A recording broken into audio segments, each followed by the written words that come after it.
अलवर में पहुंची बीजेपी की परिवर्तन यात्रा के तीसरे दिन एक प्रेस वार्ता का आयोजन किया गया, जिसमें पूर्व प्रदेश अध्यक्ष सतीश पूनिया ने खुलकर पूर्व मुख्यमंत्री वसुंधरा राजे की तारीफ की। इतना तक कह दिया कि 2003 और 2023 की परिवर्तन यात्रा में बड़ा अंतर है कि उस समय वसुंधरा राजे का ग्लैमर और आकर्षण था। जब कोई लीडर लीड करता है तो ऐसा होता है। यही नहीं, पूनिया ने कई बार वसुंधरा राजे का नाम लिया।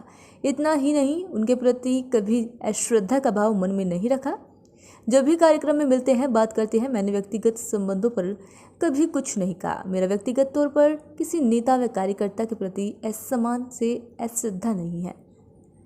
हम सब एक मुखी होकर साथ चले। मैं पहले भी उनका सम्मान करता था और आज भी करता हूँ। उन्होंने कहा न नेता की अहमियत खत्म होती है और न सम्मान।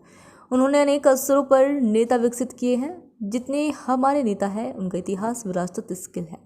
पार्टी समय समय पर उनका उपयोग करती है। वसुंधरा राजे प्रदेश के अध्यक्ष प्रदेश की चारों यात्रा की शुरुआत के समय मौजूद रही। भाई, बीजेपी की जो परिवर्तन यात्रा, इसका क्या असर होगा, बीजेपी यात्रा क्यों करती है।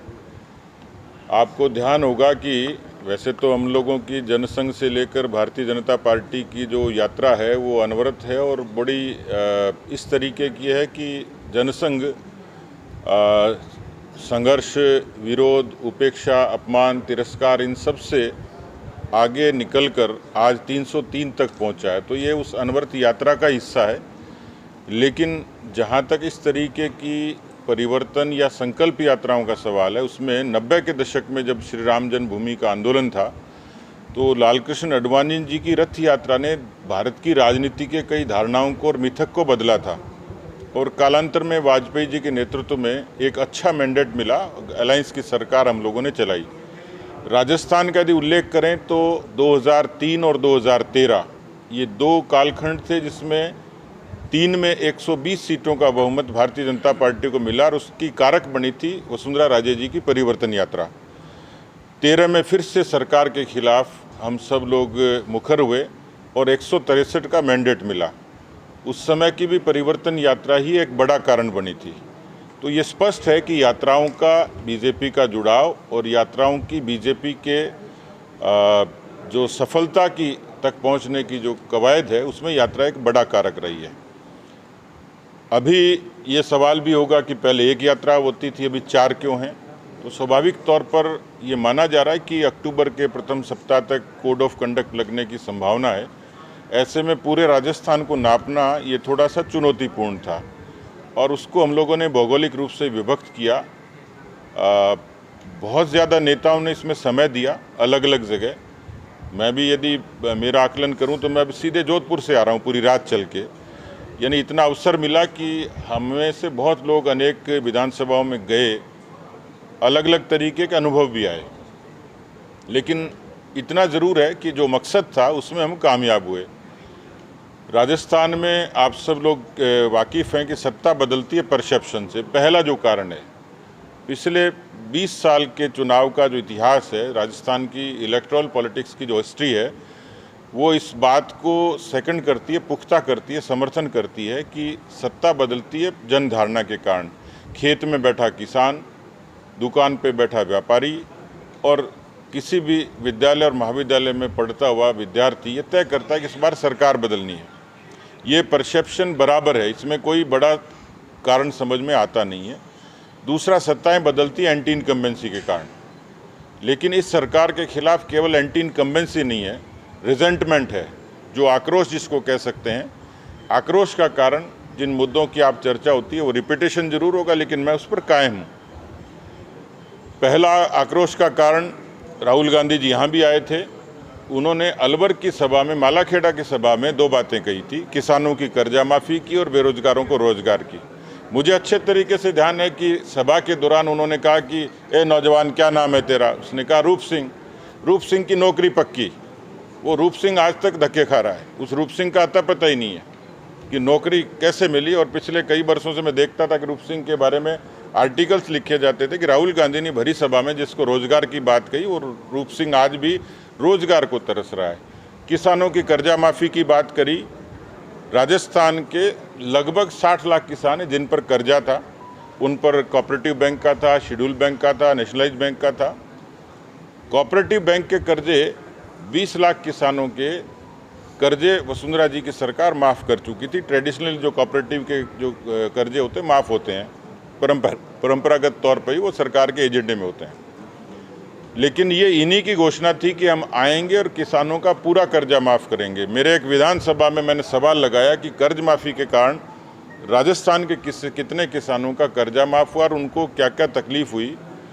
उनका जवाब था 19,422 ऐसे किसानों की ज़मीनें कुर्क हो गई। ऐसी कई घटनाएं हैं, बात लंबी होगी, मैं उल्लेख नहीं करूंगा। लेकिन गंगानगर के रायसिंह नगर के ठाकरी गांव के सोनलाल कडेला ने अपने फेसबुक पे लाइव वीडियो जारी किया और अपने आप को मार लिया, और मरते वक्त उसने ये कहा कि मैं कर्जे से तंग आकर आत्महत्या कर रहा हूँ और मेरी आत्महत्या का दोषी कोई है तो राजस्थान का मुख्यमंत्री है। ये एक एग्जाम्पल है। दूसरा, रोजगार की बात करने वाले, आज सर्वाधिक बेरोजगारी राजस्थान में है और उसमें पेपर लीक के दंश ने राजस्थान के नौजवानों को अवसाद में लाया। हनुमानगढ़ के कन्हैयालाल ने एक सुसाइड नोट लिखा कि सॉरी पापा, मैं आपके सपने पूरे नहीं कर पाया, और उसने सुसाइड कर ली। आप ये देखिए कि जितनी परीक्षाएं हुई उन परीक्षाओं में 1.25 करोड़ बच्चों ने परीक्षा दी। सरकार का आंकड़ा महज 76,000 के आसपास का पहुंचेगा। तो कुल मिलाकर ये जो दूसरा बड़ा रिजेंटमेंट का कारण है, 2 बड़े कारण हैं जिस पर राजस्थान की जनता में उद्वेलन है। तीसरा पक्ष है कानून व्यवस्था का। मैं उसको टॉप रैंकिंग में रखता हूं कि राजस्थान की जो एक पहचान थी वो एक पीसफुल स्टेट के नाते थी। 10,92,000 मुकदमे, ये अपने आप में प्रमाण है। 17 बलात्कार और 7 हत्याएं, 6,000 का नेशनल क्राइम रिकॉर्ड ब्यूरो का पर ईयर का आंकड़ा। जितनी घटनाएं हुई हैं, और आप तो साक्षी हो, थानागाजी से लेकर अलवर की तमाम उन घटनाओं के बारे में मुझे ज़्यादा कहने की आवश्यकता नहीं है। लेकिन ऐसी बहुत सारी घटनाएं थी। कभी आपने किसी नाबालिग को जिंदा भट्टी में झोंकते हुए सुना है? कभी ऐसा सुना है कि कोई भीख मांग रही हो कोई अबला और एम्बुलेंस का कर्मचारी उससे बलात्कार कर ले अशोक गहलोत की राजधानी में? एक नहीं, एक लंबी फहरिस्त है। तो कानून व्यवस्था मेरी नज़र में बड़ा प्रमाणिक मुद्दा है। एक मुद्दा है अपीजमेंट का, तुष्टीकरण का। यही सरकार है जो कानून व्यवस्था से जुड़ा मसला भी है, लेकिन अपीजमेंट में, जिसमें रामनवमी पे प्रतिबंध लगता है, जिसमें हिंदू नववर्ष पर 144 लगती है 17 जिलों में, और इसी तरीके से पीएफआई को वसुंधरा राजे 10 दिनों से कहाँ है? राजस्थान में नहीं है, लेकिन इतना है। नहीं, ये मेरी इन दिनों बात नहीं हुई उनसे, लेकिन वो जब कार्यक्रम में आती हैं तभी मिलना होता है। आप चाहेंगे तो मैं पूछ के बता दूंगा। सर, आपने कहा कि कांग्रेस में झगड़े होते हैं, लेकिन जो मुख्यमंत्री हैं गहलोत, उन्होंने ये तक कहा कि जब उनकी सरकार अस्थिर हो रही थी तो पूर्व सीएम ने कहीं ना कहीं सहयोग करा, जैसा उनका क्रिटिक्स है। आपको क्या लग रहा है, क्या मामला हो सकता है?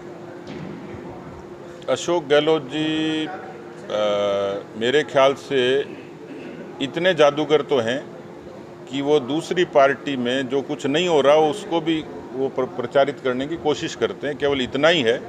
इसकी कोई एविडेंस है क्या उनके पास? यदि कोई प्रमाण होता तो अशोक गहलोत जैसा आदमी इसको सार्वजनिक नहीं करता। ये संभव ही नहीं है। ये सुनी सुनाई कही गई बात है, केवल लोगों के बीच में भ्रम पैदा करने के लिए। अशोक गहलोत जी की सरकार को बचाने का केवल भगवान ने ही काम किया है, या दूसरा अशोक गहलोत का कोई सहयोगी रहा है तो कोरोना रहा है, जिसने 2.25 साल इस सरकार को बचाए रखा। और तीसरा कोई कारण रहा है तो कुबेर जी रहे हैं। अच्छी भली मात्रा में लोगों को उपकृत किया गया। ये सरकार कोरोना के कारण बची, भगवान की मेहर से बची और कुबेर से बची। धन्यवाद।